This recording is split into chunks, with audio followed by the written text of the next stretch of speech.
వాస్తవమే. నేను చాలాసార్లు విన్నాను, తమ్ముడు చెబుతుంటాడు, సందర్భాన్ని బట్టే మాట్లాడాలి. అది చాలా ప్రాముఖ్యమైనది. అది చాలా ప్రాముఖ్యమైనది, చాలా ప్రాముఖ్యమైనది. సేవకులు అది నేర్చుకోవాలి. నేను అలాగే నేర్చుకున్నది. సేవకులు అంటే సేవకుల కోసం, సేవకులకు సంబంధించింది మాట్లాడాలి. మనం మాట్లాడుతాం, కానీ మనం కొన్ని సందర్భాలు తెలుసుకోలేదు. మనం ఎట్లా పడితే అట్లా. ఇప్పుడు సంఘం అనుకో, విశ్వాసులకు అనుకో, ఈ మధ్య మీకు ఒక విషయం తెలియదు, మనకంటే విశ్వాసులే ముందు, మనకంటే విశ్వాసం. అందుకే సందర్భాలు, జ్ఞాపకార్థ కూటం కానీ లేకపోతే పూలు పండ్ల కానీ అన్నీ కొన్ని అసలుకి పుట్టుక నుంచి మరణం వరకు అన్నీ ఉన్నాయి. ఇందులో లేదంటూ లేదు. దయచేసి అది గమనించి, అది నిజంగా అది సేవకుడు. ఒక మాటను చదివించి సమయాన్ని ప్రారంభిస్తాను. ఇలాంటి మనం చదువుకున్నటువంటి ఏంటంటే ఒకసారి చూడండి, చాలామంది దైవజనులు చెప్పేటటువంటి మాట ఏంటంటే, అయ్యా నా కొడుకు ద్వారా చాలా శ్రమ, అయ్యా మా కుమార్తె ద్వారా చాలా శ్రమ పడతాడు, తర్వాత సంఘం ద్వారా చాలా శ్రమ పడుతున్నాను, ఇంట్లో సమస్యల ద్వారా నేను శ్రమ పడతాను. ఒక విషయం తెలుసా, ఇవన్నీ ఎప్పుడు ఉండే, అది దేవుని స్తోత్రం కాదు, ఇవన్నీ ఎప్పుడు ఉండే, కానీ వాటిని అన్నిటినీ అది వాటిని అన్నిటిని జయించాలంటే ఇంట్లో ఎవరి ద్వారా సమస్య వచ్చిందో వాటిని చేయించాలి.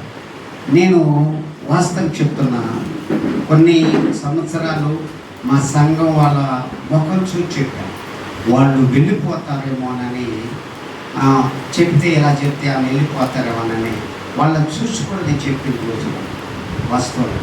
ఇప్పుడు ఏంటో తెలుసా, నువ్వేంటి వస్తేరా నా కోసం మందిరానికి రావు, ఒకటే అది నేర్చుకో. నా కోసం పెద్ద దైవజనులు చెప్తాడు, ఎందుకురా వందలు 20 మంది చాలదా, 10 మంది చాలదా? నువ్వు 10 మందిని పరలోక రాజ్యానికి పంపిస్తావా? 10 మంది పోతారా? 10 మందిని కాయి, ఇదంతా ఒక్కల చాలు పరలోక రాజ్యం. ఒక్కళ్ళ పంపిస్తేనే మనకు ₹1,00,00,000. 1,000 మంది ఉంటే కోట్లు కావు. దేవుని స్తోత్రం కలిగి ఒక్కళ్ళ పంపిస్తే చాలు. అది నేను అలాగా చాలామంది ఉన్నాయి, సమస్యలు లేనటువంటి లేదు. మా పెద్దమ్మాయి, నేను అందుకే ఎవరి గురించి మా పెద్దమ్మాయి, మా పెద్దల్లుడి ద్వారా చాలా మాకు, మా అల్లుడైతే అసలు ఇది సంఘమే కాదు, ఖమ్మంలో చర్చి నడిపించిండు, ఒక 20 మంది 30 మందిని తయారు చేసిండు. మళ్ళీ తర్వాత ఏం జరిగిందో, అసలు ఇది సంఘమే కాదు. దేవుని స్తోత్రం. ప్రార్థనకు రామంటే నా పెద్ద బిడ్డతో చెప్పాను, నేను వాస్తవం చెప్పాను, నేను బ్రతికు ఉన్నంత వరకు నా చర్చి మొత్తం తప్పొద్దాను. నేను ఫోన్ చేయలేదు, నేను మాట్లాడలేదు, నేనేం లేదు. మళ్ళా వాళ్ళంతలకు వాళ్ళు తెలుసుకొని వాళ్ళు ఫోన్ చేయటం మొదలుపెట్టారు. మళ్ళీ తర్వాత మా అల్లుడు నాకు గత ఆగస్టు నుంచి దశమభాగం వేయటం మొదలుపెట్టాడు. ఇప్పుడు నేను అనంతపురం వెళ్తున్నాను. ఏమన్నంటే నాకు రిజర్వేషన్ అది నాకు తెలియదు, నాకు ఫోన్ ఉంది కదా, దాంట్లో ఫోన్ రావటం ఏంటో వినడం ఏంటో మళ్ళీ ఫోన్ చేయటమో తెలుసు. ఇవన్నీ నాకు ఇప్పుడు మా చిన్నమాను చెల్లి, వీళ్ళిద్దరు మా ఇద్దరు మన కూతురు, వాళ్ళిద్దరూ నాకంటే మొనగాడు. వాళ్ళు చెల్లిని పడిదిప్పి చేసి చెప్తారు. నాకంత అందులో తెలియదు. ఏదైనా పాట రాకపోతే వాళ్ళని అడిగితే ఇట్టయింది ఏంటి ఇది అలాగంటే శ్రమ శ్రమ శ్రమ శ్రమ శ్రమ శ్రమ శ్రమ ఉంది. శ్రమ అనేటటువంటిది ఉన్నది. అది చెప్పాను కదా, నేను ఇప్పుడు అనంతపురం వెళ్తాను 15 రానుబోను అతనే చేసేసాడు, రిజర్వేషన్ చేసేసాడు. ఇప్పుడు అతను ఉండేది జనరల్ మేనేజర్ అయ్యాడు. అక్కడ పోయి నాకు చేసేసి, రమేష్ నీకు అమౌంట్ పడుతుంటే, మామయ్య వద్దు, నేను నీకు దశంభాగం ఇస్తున్నాను కదా, నువ్వు ఎప్పుడు పోయినా నాకు చెప్పు, నేను రిజర్వేషన్ చేస్తాను. అంటే ఇక నాకు ఖర్చు ఏం లేదు. హల్లెలూయా. కేవలం తినడానికి, బండిలో పోవటానికి అవి ఖర్చు. దేవుడు చూడండి, నువ్వు ఎప్పుడైతే దేవుని వైపు చూసి, అంతే, ఎవరి వైపు చూసి? నువ్వు దేవుని వైపు చూసి ప్రేమించాలి, అంతే. దేవుని మీద ఆధారపడి ప్రేమించండి, అంతే. పోయిన వాళ్ళు కూడా తిరిగి వస్తారు, పోయిన వాళ్ళు కూడా తిరిగి వస్తారు. ఒక విషయం తెలుసు, మా విశ్వాసంలో ఒక చర్చి పోతే మా ఊళ్ళో పోయి వార్నింగ్ ఇచ్చి వచ్చారు, ఈ చర్చి ఉన్నది, ఒకవేళ వీళ్ళు వచ్చినా వీళ్ళు రానియదు, నేను గోల చేస్తాను. ఎందుకంటే వాళ్ళకి చదువు సంజ లేదు. మనోళ్ళు కొంతమంది ఏం చేస్తున్నారంటే, విశ్వాసులు కానీ సేవకులు కానీ, మా అయ్యగారు బాగుంది, ఆ అయ్యగారి కళ్ళు మూసుకుని ఆకి చేస్తాడు, బాగా చెప్తాడు. తర్వాత మా విశ్వాసం ఇప్పుడు నన్ను చూసి తలకాయ ఎప్పుడు వాసుమాపం నువ్వు పోతే అంటారు. నేను అంత భయపడకు, నేను నీకు. హల్లెలూయా. అది శ్రమ వస్తుంది, సంఘం ద్వారా వస్తుంది, సంఘం ద్వారా. కానీ అది శ్రమలు కాదు, వాటితో మనకు సంబంధం. పౌలు గారు చెప్పిన మాట ఏంటో తెలుసా? చూద్దాం, చూడండి. 9వ అధ్యాయము, 1 కొరింథీ పత్రిక 9వ అధ్యాయం 16వ వచనంలో అంటున్నాడు, నేను సువార్తను ప్రకటించుచున్నాను, నాకు అతిశయ కారణము లేదు. సువార్తను ప్రకటించవలసిన భారము నా మీద మోపబడి ఉన్నది.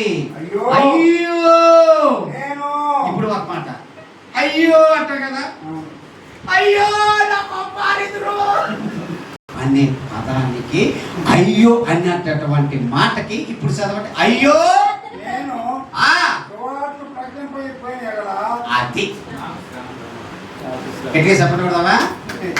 అయ్యో, నేను నీ ఇంటికి శ్రమ ఎందుకు వచ్చింది, నీ భర్తకి శ్రమ ఎందుకు వచ్చింది, నీ కుమారుడికి శ్రమ ఎందుకు వచ్చింది, నీ కుమార్తెకి శ్రమ ఎందుకు వచ్చిందో తెలుసా? నువ్వు సువార్త. దేవుని స్తోత్రం. నేను ఒక వ్యక్తి 5,000 ఖర్చు పెట్టాడు సువార్త ప్రకటించాను.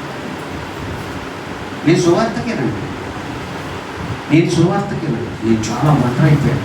మాకు కూడా వదినమని చెప్పా, సుధా ఇంటికి వచ్చినా తెలుసా, సమయం లేదా గారు, నేను కూడా వచ్చేదాన్ని కానీ. మా పాస్టర్ గారు 21 సంవత్సరాలు నేను సేవకు వచ్చి నేను మెచ్చుకోను. ఎందుకంటే నేను సువార్త ప్రయోజనానికి పోతే ఆమె ఇష్టం. నిన్న 500 అంటే 1000 రూపాయలు ఇచ్చింది, మామూలు అప్పుడంటే పైసా లేదంట. సువార్త అంటే ఇప్పుడు అంటే దేవుని స్తోత్రం. అది నేను సువార్త ప్రకటించని ఎడల నాకు అది పెట్టుకోను. శ్రమ ఎందుకు వచ్చిందంటే, నువ్వు సువార్తను, నువ్వు దేవుని వాక్యాన్ని, నువ్వు దేవుని మాటలను అంతే. కనుక ప్రియమైన తర్వాత తిన్నాము. ఈరోజు మంచి కేరళ నుంచి ఒక దైవజనుడు రావాలి, ఫోన్ ద్వారానైనా మాట్లాడుతున్నాడు. నేను మా తమ్ముడు మన 40 మంది కోసము చాలా ప్రయత్నాలు చేస్తున్నాం, అనేక విధాలుగా ఏదో, కానీ దేవుడు చేస్తాడు. హల్లెలూయా. ఎవరి ద్వారా ఒకరి ద్వారా దేవుడు కార్యాన్ని ఖచ్చితంగా చేస్తాడు. దాని కొరకు ప్రార్థన చేయాలి, దాని కొరకు ప్రార్థించండి. ఇంకోటి ఏంటంటే, మనం ఈ నెల వచ్చే నెల ప్రార్థన చేయాలి. డిసెంబర్లో మనం ప్రార్థన చేయడానికి ఏముండదు, ఆ సమయం ఉండదు. డిసెంబర్లో మనం ప్రార్థన చేయడం, ఈ అక్టోబరు నవంబరే చేసేది. ఇంకెక్కడ చేస్తాం? ఇప్పుడు డిసెంబర్ 10 తారీఖు వస్తుంది, ఏం చేస్తాం? చర్చి లేకపోతే ఎత్తాం, సున్నాలు వేయటం, ఈ వేయటం, ఈలోగా సెమీ క్రిస్మస్, మళ్ళీ 5వ తారీఖు సెమీ క్రిస్మస్, మళ్ళీ 12వ తారీఖు సెమీ క్రిస్మస్, మళ్ళీ మీ క్రిస్మస్లు ఉంటాయి, మీ ప్రార్థనలు ఉంటాయి. అప్పుడు మీరు ప్రార్థన చేస్తారా? చేయరు. కనుక ఇక ఈ గంట నుంచి ఏం చేయాలి అంటే, మీరు ఎక్కడుండే, ఈ చర్చిలో ఉండే ఎక్కడుందంటే ఇక మీరు ఇంటికి పోయే పని లేదు. మీకు అన్నం పట్లన్నీ నేనే చూసుకుంటాను. ఈ 2 రోజులు ఎక్కడే ఉన్నాయి. దేవుని స్తోత్రం కలుగును. హల్లెలూయా. మీరు ఎక్కడున్నప్పటికీ ప్రార్థన చేయండి, దయచేసి ప్రార్థన చేయండి. అభిషేక్ మన మధ్యలో ఉన్నాడు, ఒక కొన్ని నిమిషాలు మనకి దేవుని వాక్యాన్ని అందిస్తారు. ఈ సమయాన్ని దయచేస్తారు.